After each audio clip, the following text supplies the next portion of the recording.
9వ అధ్యాయం కంటిన్యూషన్ అండి. మన్మనా భావమద్భక్తః మద్యాజీ మాం నమస్కురు మామే వైశ్యసి యుక్త్వైవం ఆత్మానం మత్పరాయణః. అనన్య భక్తికి ఉపాయమును ఉపదేశించుచున్నాడు. నీ మనస్సు నా యందే లగ్నమనర్పుము, నా కొరకై యజ్ఞము నలర్పుము, నాకే నమస్కరింపుము.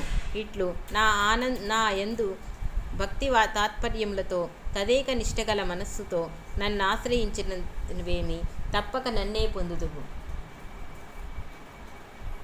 అనన్య భక్తునికి పరమేశ్వర ప్రాప్తి తప్పక కలుగునని మరి ఒకసారి భగవానుడు ఉద్ఘాటించుచున్నాడు.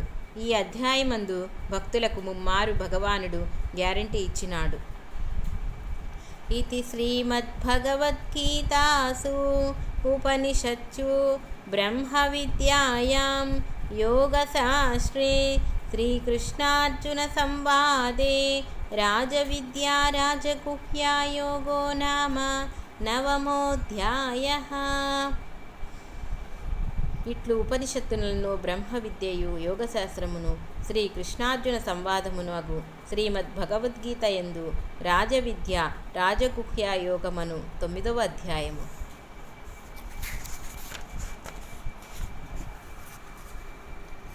శ్రీమద్భగవద్గీత 10మోऽధ్యాయః విభూతియోగః.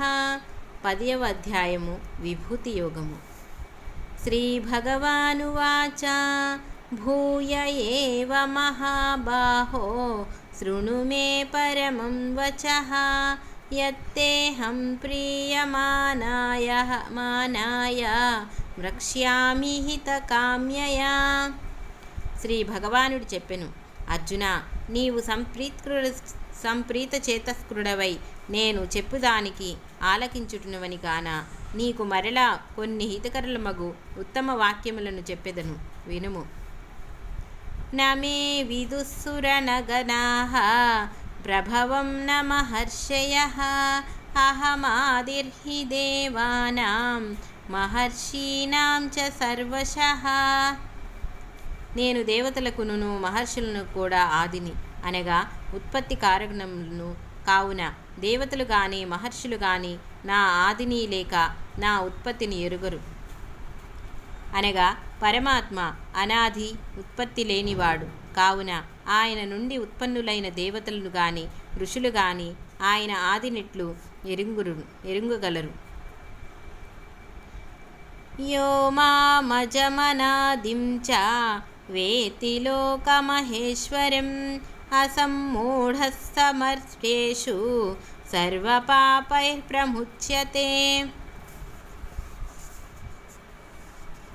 ఎవడు నన్ను ఆదియు ఉత్పత్తియును లేని సర్వేశ్వరునుగా నిరుంగునో వాడు మనుషులలో బుద్ధిమంతుడు, వాని పాపములన్నీయు నశించును. అనగా సాకారములతో నున్నను శ్రీకృష్ణుడు పరమాత్ముడేయని గ్రహించువారు వివేకవంతులు. వారు పరమాత్మ భావముతో కృష్ణుని ఆరాధించి విగతపాలుగాగుదురు. బుద్ధిర్జ్ఞానమసమ్మోహః క్షమా సత్యం దమః శమః సుఖం దుఃఖం భవో భావః భయం చాభయమేవ చ. అహింసా సమతా తుష్టిః తపోదానం యశో యశః భవంతి భావభూతానాం మత్త ఏవ పృథక్విదః.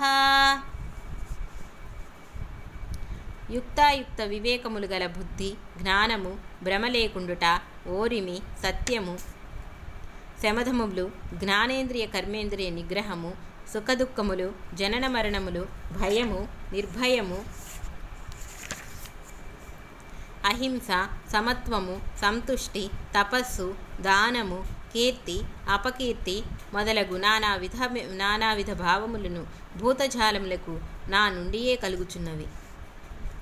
మహర్షయః సప్త పూర్వే చత్వారో మనవస్తథా మద్భావా మానసా జాతాః येषां लोक इमाः प्रजाः సప్త మహర్షులను వారి పూర్వకులకు సనకాది బ్రహ్మ మానస పుత్రులు నలుగురును పదునలుగురు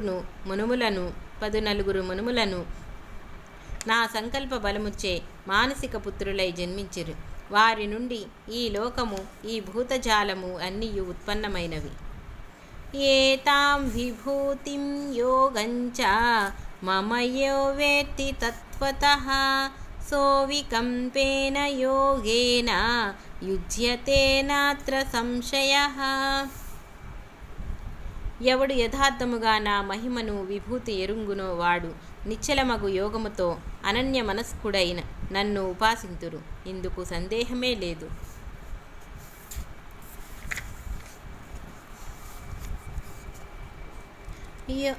యోగ మన భగవంతుని అలౌకిక మహిమ. అది అపారము, అనంతము. విభూతి అన వ్యక్తమగు భూతజాలముతో ఈశ్వర మహిమ ఎక్కువగా ప్రకటమవుతున్నట్టుది. విభూతిర్భూతిరైశ్వర్యం. అహం సర్వస్య ప్రభవః మత్త సర్వం ప్రవర్తతే ఇతి మత్వాం భజంతే మాం బుధా భావ సమన్వితాః. నేనన్నిటి ఉత్పత్తికి మూల కారణము, సర్వమును నా నుండియే వెలువడుచున్నది అని ఎరింగి విఘ్నలు సద్భావముతో నన్ను ఉపాసింతురు. భావము లేని ఆరాధన నిరర్థరకము. భావమనగా హృదయపూర్వకమగునది. మచ్చిత్తా మద్గత ప్రాణాః బోధయంతః పరస్పరం కథయంతచ్చ మాం నిత్యం తుష్యంతి చరమంతి చ. భావభక్తి గలవాడు మనస్సు నా ఎందే లగ్నమునర్చి వారి వారి ప్రాణములను నా మీదనే ఉంచి, అనగా మానసిక వ్యాపారములను ప్రాణశక్తి వ్యాపారముల అన్నింటినీ నాకర్పించి ఒకరి కొరకు ప్రబోధమనర్చుకొనుచు సదా నన్ను గురించియే ప్రసంగించుచు సంతుష్టులై అతిశయానందము అనుభవింతురు. తేషాం సతతయుక్తానాం భజతాం ప్రీతిపూర్వకం దదామి బుద్ధియోగం తం ఏన మాముపయాంతి తే. తేషామేవానుకంపార్థం అహమజ్ఞానజం తమః నాశయామ్యాత్మభావస్థః జ్ఞానాదీపేన భాస్వత. ఇట్లు సదా తన్మయుడై భజించు భక్తులను తానెట్లు గ్రహించునో భగవానుడు నుడివిడుచున్నాడు.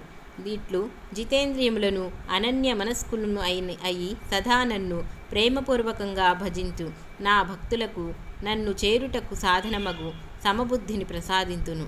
ఇంతేగాక వారి నన్ను అనుగ్రహించుటకై ఆత్మస్వరూపుడునగు నేను వారి అజ్ఞానాంధకారములను తొలగదీసి జ్ఞాన ప్రకాశమునొసంగి మోక్షము ప్రసాదింతును. భక్తి జ్ఞానమాతను సూక్తిని భగవానుడు దృఢీకరించుచున్నాడు. భక్తులు వలయు జ్ఞాన వైరాగ్యములను ప్రసాదించి వారి ఆత్మానుభూతి లేక అపరోక్ష జ్ఞానమును కలిగింతునని వాగ్దానము చేయుచున్నాడు. ఇందులకు నామదేవుని చరిత్ర ఉత్తమ ఉదాహరణము.